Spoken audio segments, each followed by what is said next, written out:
વાયરસને લઈને રાજ્યભરની હોસ્પિટલો સજ્જ, વિશેષ વોર્ડ ઉભા કરાયા. ગુજરાતમાં એચએમપી વાયરસની એન્ટ્રી થતા આરોગ્ય વિભાગ સતર્ક થઈ ગયું છે. રાજ્યભરની હોસ્પિટલો સજ્જ થઈ ગઈ છે. ત્યારે અમદાવાદ સિવિલમાં આઇસોલેશન બેડ તૈયાર કરાયા. 15 આઇસોલેશન બેડની વ્યવસ્થા કરાઈ. ભાવનગરનું આરોગ્ય તંત્ર એલર્ટ થયું છે. નવા વાયરસની દહેશતને લઈ સરટી હોસ્પિટલમાં સતર્કતા વધારાઈ છે. હોસ્પિટલમાં ચિલ્ડ્રન વોર્ડની બાજુમાં 40 બેડ સાથે એનઆરસી વોર્ડ તૈયાર કરવામાં આવ્યો છે, જેમાં 12 વેન્ટિલેટર, ઓક્સિજન સહિતની વ્યવસ્થાઓ કરાઈ છે. રાજકોટનું તંત્ર પણ સજ્જ થઈ ગયું છે.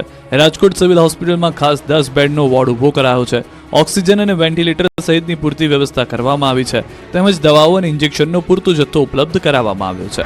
તો ગાંધીનગર આરોગ્ય વિભાગ એક્શન મોડમાં છે. ગાંધીનગર સિવિલ હોસ્પિટલમાં આઇસોલેશન વોર્ડ તૈયાર કરાયા. વોર્ડમાં 25 બેડ સહિતની સુવિધા ઊભી કરાઈ. સાથે જ ગાંધીનગરમાં મુખ્ય સચિવની અધ્યક્ષતામાં મહત્વની બેઠક મળી, જેમાં નાના બાળકોની માહિતી અને તૈયારી પણ સમીક્ષા થઈ. આ તરફ જામનગરમાં આરોગ્ય વિભાગ સતર્ક છે. ગુરુ ગોવિંદસિંહજી હોસ્પિટલમાં યોજાઈ ખાસ બેઠક. કોરોના બાદ વધુ એક વાયરસને લઈને ખાસ અલાયદો વોર્ડ તૈયાર કરાયો. આઇસોલેશન વોર્ડમાં 25 થી 30 બેડની વ્યવસ્થા કરાઈ. ઓક્સિજન, વેન્ટિલેટર સહિતની તમામ વ્યવસ્થા સાથે તબીબી સ્ટાફ સજ્જ છે. જૂનાગઢ ભૂતનાથ મંદિર વિવાદમાં શિવગીરીના મહેશગીરી પર મોટા આક્ષેપ. જૂનાગઢ ભૂતનાથ મંદિરના ગાદીના વિવાદ મામલે ભૂતનાથ મંદિરના મહંત શિવગીરીએ કર્યો મહત્વનો ખુલાસો. ભૂતનાથ મંદિરની જગ્યા બાબતે જૂનાગઢના પૂર્વ ડેપ્યુટી મેયર ગિરીશ કોટેચા અને સિનિયર વકીલ હેમાબેન શુક્લે મહેશગીરી પર ગંભીર આક્ષેપો કર્યા. બંધ કવરમાં રહેલા ડોક્યુમેન્ટ જાહેર કરાયા. શિવગીરીની ચાદર વિધિ કરવામાં આવી હતી. મહેશગીરીએ કબજો લઈ લીધાનો આક્ષેપ કરાયો. શિવગીરીએ કહ્યું કે જૂનાગઢ ભૂતનાથ મંદિર ખાતે વર્ષ 2023માં મારી ચાદર વિધિ કરવામાં આવી. આ ચાદર વિધિ બાદ વિધિવત રીતે હું ત્યાં રહેતો અને બાપુની સેવા પૂજા કરતો, પરંતુ મહેશગીરીએ 50 થી વધુ લોકો સાથે આવી ગેરકાયદેસર મંદિર અને ગાદી ઉપર કબજો જમાવી દીધો. વધુમાં કહ્યું કે હું મારું મોઢું બંધ કરી ફરી રહ્યો છું, કેમ કે મને મહેશગીરી તરફથી જીવનનું જોખમ છે. બીજી તરફ સિનિયર વકીલ ડોક્ટર હેમાબેન શુક્લએ વસંતગીરીનું વસિયતનામું મીડિયા સમક્ષ ખોલ્યું અને કહ્યું કે 500 રૂપિયાના સ્ટેમ્પ પેપર પર સોગંદનામું કરવામાં આવેલું હતું, જે નોટરી દ્વારા કરવામાં આવ્યું હતું. રાધનપુરને જિલ્લો બનાવવાના કોંગ્રેસે કર્યા ધરણા, રામધૂન બોલાવી. હજુ બનાસકાંઠા વિભાજનની આગ ઠરી નથી, ત્યાં રાધનપુરને અલગ જિલ્લો બનાવવાની માંગ સાથે રાધનપુરના વિવિધ વિસ્તારમાં ગતરોજ કોંગ્રેસ સમિતિ દ્વારા પોસ્ટર વોર શરૂ કરવામાં આવ્યું. જે બાદ હવે આ પોસ્ટર વોર મંગળવારે ધરણા કાર્યક્રમમાં પરિવર્તિત થઈ ગયું. કોંગ્રેસના આગેવાનો, મહિલા આગેવાનો સહિત કાર્યકરોએ ધરણા કર્યા, જેઓની પોલીસે અટકાયત કરી કાર્યવાહી હાથ ધરી. રાધનપુરને જિલ્લો બનાવવાની માંગ સાથે મંગળવારે રાધનપુરના ગાંધી ચોક નગરપાલિકા સામે મહિલા કોંગ્રેસ અને કોંગ્રેસ સમિતિ દ્વારા વિરોધ સાથે સૂત્રોચ્ચાર કરી ધરણા કાર્યક્રમ આયોજિત કરવામાં આવ્યો.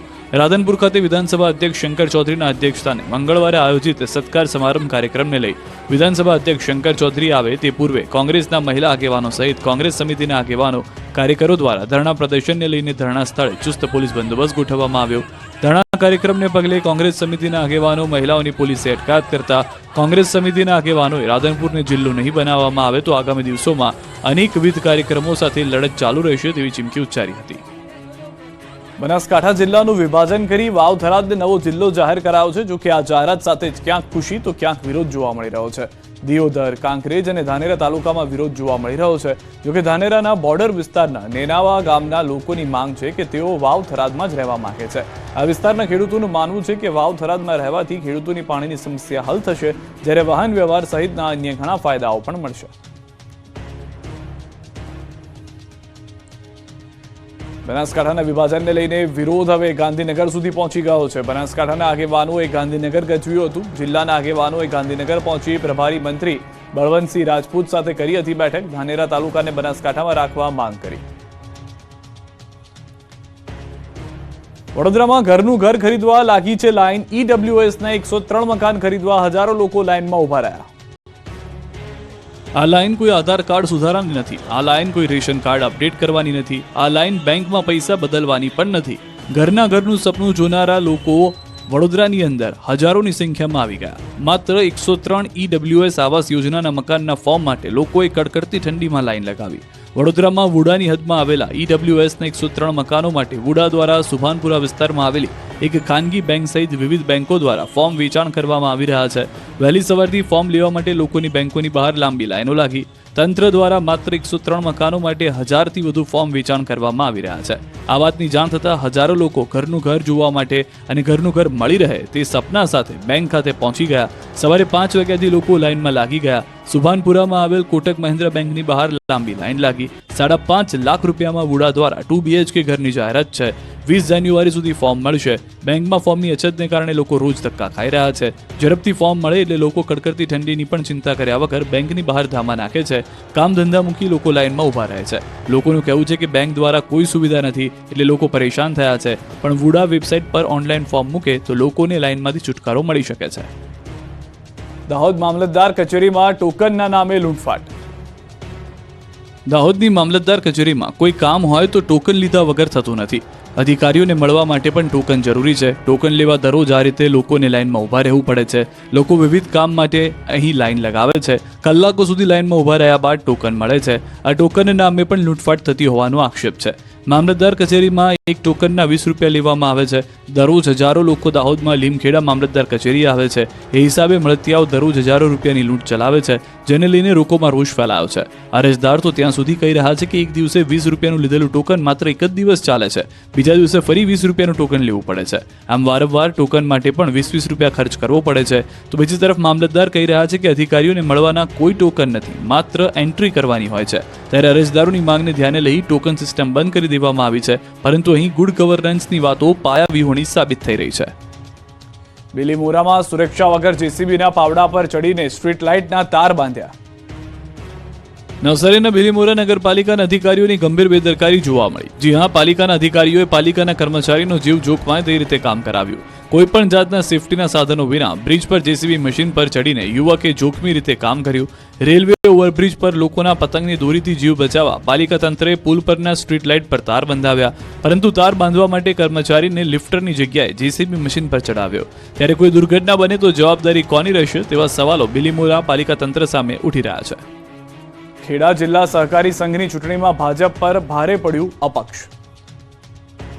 ખેડા જિલ્લા સહકારી માળખામાં દબદબો ધરાવતી ખેડા જિલ્લા સહકારી સંઘની સંચાલક મંડળના સભ્યોની ચૂંટણી યોજાઈ હતી. ખેડા જિલ્લા સહકારી સંઘની ચૂંટણીમાં ભાજપ પર ભારે પડ્યું અપક્ષ. કુલ 13 બેઠક પૈકી 8 બેઠકો બિનહરીફ આવી હતી અને બાકીની 5 બેઠકો પર 12 ઉમેદવારો વચ્ચે ચૂંટણી યોજાઈ હતી. માતર, નડિયાદ, કઠલાલ, મહુધા અને કપડવંજ બેઠક પર ચૂંટણી યોજાઈ હતી, જેમાં 5માંથી 2 બેઠક પર ભાજપના ફાળે ગઈ, જ્યારે ભાજપ કરતાં વધુ એટલે કે 3 બેઠક પર અપક્ષની જીત થઈ. જોકે જિલ્લા સંઘમાં 13 બેઠકોમાંથી 10 બેઠકો પર ભાજપનો કબજો રહેતા ભાજપનો દબદબો રહ્યો, પરંતુ ચૂંટણીમાં અપક્ષે મેદાન માર્યું.